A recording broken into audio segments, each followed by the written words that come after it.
wabarakatuh. Selamat malam, Sugeng Dalu.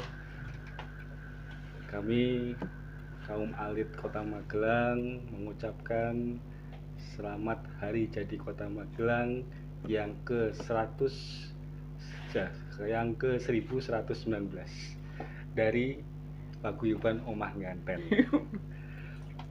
Langsung saja Om Budi nih, kita punya sesepuh di sini di Omah Nganten. Om Budi ini kelihatannya termasuk orang-orang yang pemerhati Kota Magelang. Menurut Om Budi, kira-kira di usia Kota Magelang ini, apakah istilahnya Kota Magelang ini sudah sesuai jati dirinya atau belum, atau apa? Kita butuh wejangan dari Om Budi. Tentunya kita butuh wejangan dari Om Budi. Santai aja Om. Enggak jelas ini.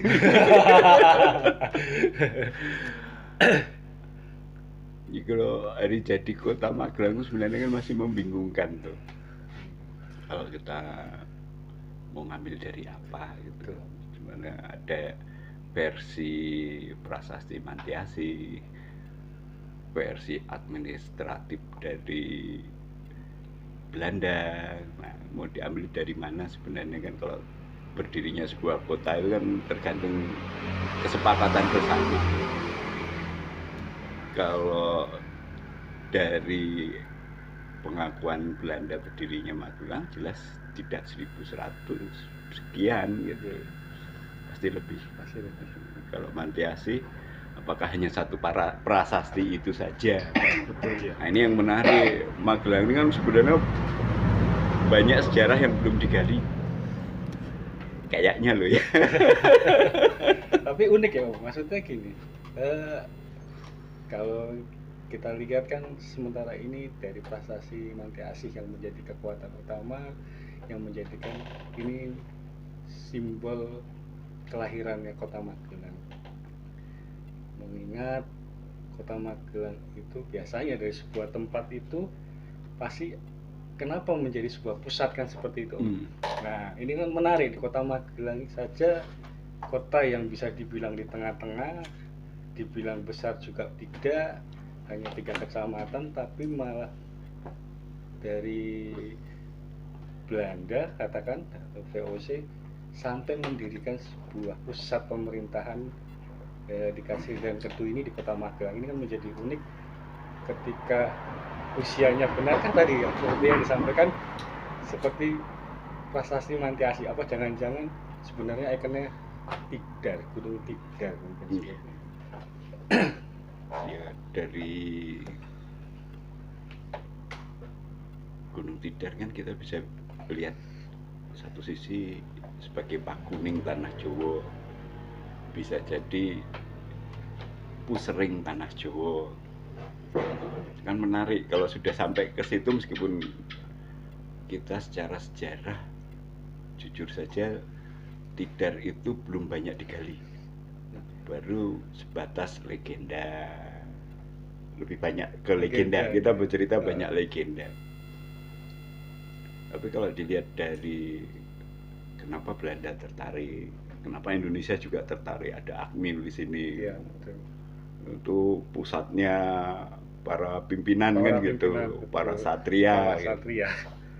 Jadi saya yakin Tidar itu pun sebelum masa-masa itu sudah ada sesuatu sehingga menarik gitu.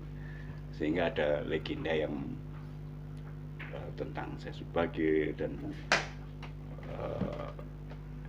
Panembahan Ismoyo. Iya, betul. Ini pasti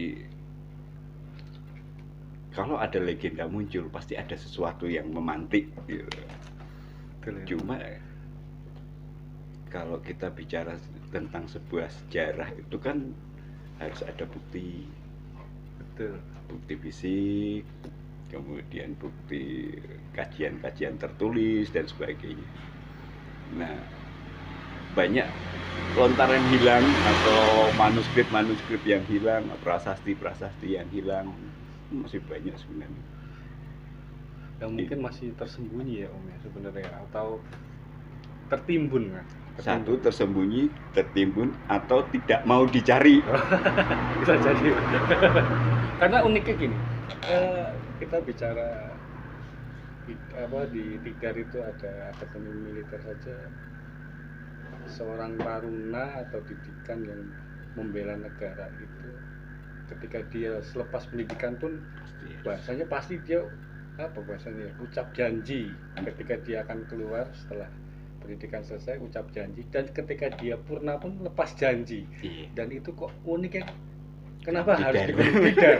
Betul, karena Akmil itu sendiri kan memang di lingkungan Gunung Tidar ya, tapi kenapa harus ada di Gunung Tidarnya yang ucap janjinya dan lepas ucap janji tersebut ketika purna? Itu kan menjadi sesuatu yang unik.